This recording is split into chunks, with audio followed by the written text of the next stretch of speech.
Hello guys, and welcome to another profile tree video. So in today's video we're going to be talking through what a website designer is and what sort of development tools you can use as a website designer. So without further ado, we're going to go ahead and get started.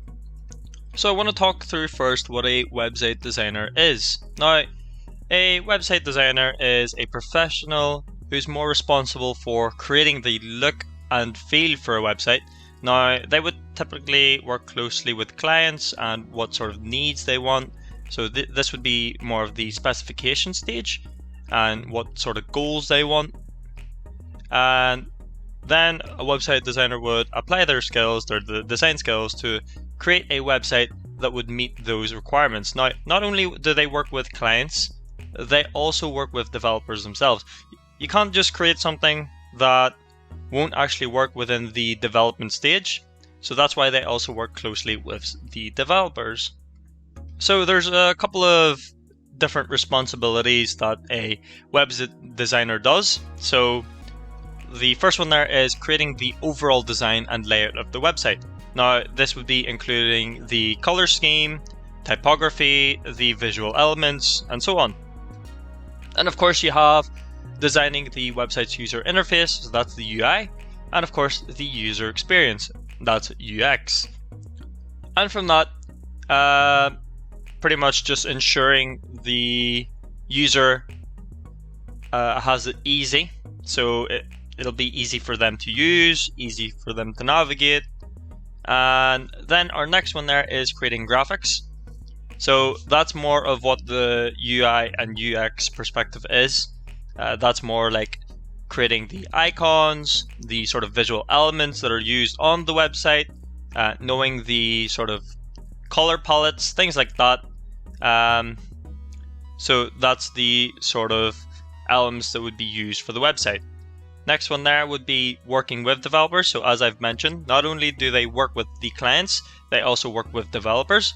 Now, this is to ensure that the website is built according to the design specifications and to see what will actually work and what won't work.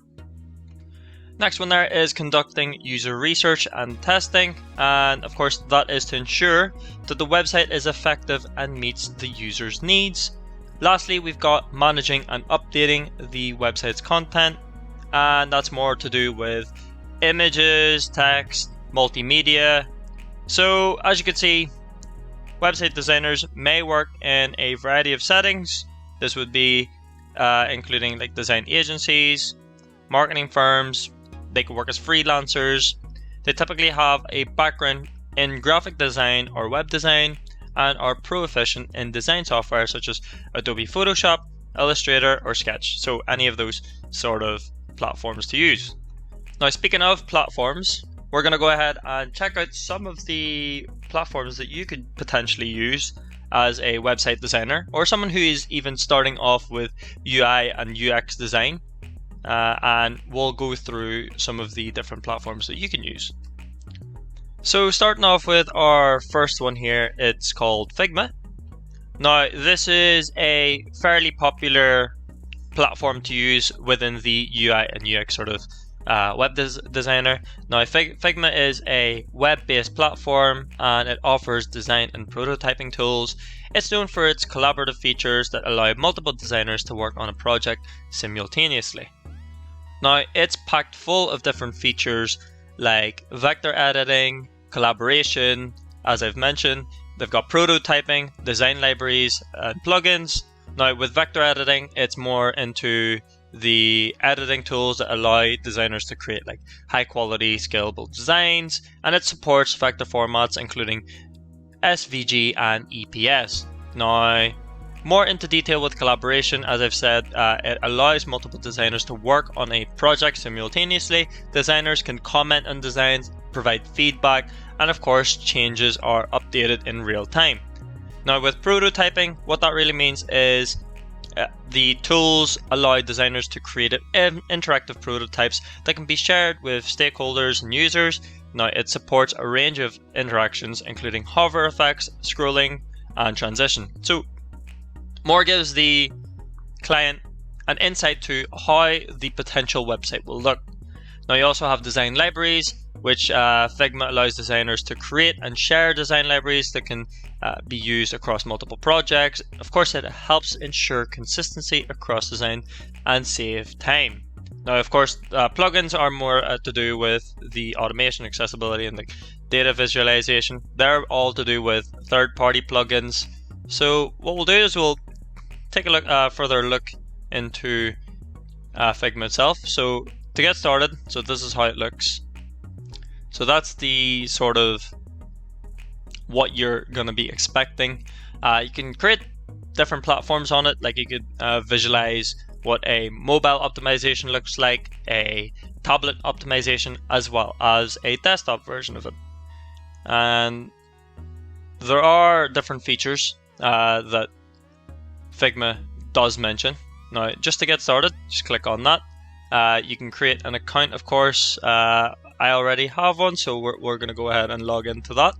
Now, you're pretty much listed with different options. Now, it also lets you explore some widgets. We'll just say not now. So this is pretty much our first draft there, where we can create our pages. So we can add more pages into it as well if we wanted. We can create that as home page, and then I could have rectangles looking like that. Then I can have sections where I can radius it out. So it's pretty much just like a tool you use to determine what the site will look like. And there's many other ones that you can create from it. Well, I'll show you now a wireframing copy of it actually. So this is pretty much how you could build it. So there's pages there saying start page, build your own example, and you could do like close-ups on how it would look. So these are the buttons and cards, and then you have your navigation as well here, and then your hero section. So different designs of a hero section. You've got social media as well, features left, features right. You got some contact details, and then a footer, and some posts, and pricing. So there's multiple ways you could use Figma. Of course, it's best used for website based. So that's pretty much just a quick introduction onto one of the development tools that you can use called Figma. Now, there is also another platform called Adobe XD. Now, Adobe XD is a UI UX design tool, and this allows designers to create designs, prototypes, and of course animations as well. It integrates well with other Adobe tools, and it offers a comprehensive set of design features. So there's a couple of bits that you can look into. So the design, prototype, and share with Adobe XD. And these are some of the design, prototype, components, and collaboration work that you could do. These are pretty much the tutorials. So it's pretty much just a fair look over for what Figma looks like as well. So more or less the same thing, and you can have, or it gives an overview on what it'll look like for connecting pages. So that's one of the other prototyping or another web designer tool to use. Now, Sketch was another development tool that I've mentioned. So Sketch is pretty much a design tool that is popular among the Mac users or Apple users. It offers a range of design features including vector editing, grids, and symbols. So quick little overview on how it looks there. You can get started for free. So that's pretty much just how it looks. There's the interaction for it. So almost works the same way as Figma and Adobe XD. Of course, there are a couple more features that's included with it, and it's more suited towards the people that use a Mac. Now, there is some pricing plans to go through as well with this one. As you can see, there is a free version. You've got a pro version and an enterprise.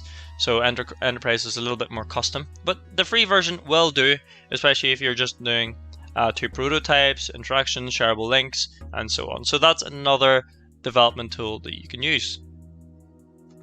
So here is another one called InVision. Now, InVision is a web-based platform that offers design, Prototyping and collaboration tools, it's also known for its user testing and feedback features that allow designers to gather feedback from stakeholders and users. So just like before, pretty much you could just use it for free. There's a couple of ways to show the work that you've created. So it's pretty much a whiteboard, and that's how you will log in and create your account. Now let's have a look at some of their templates. So they've got a couple of different templates there.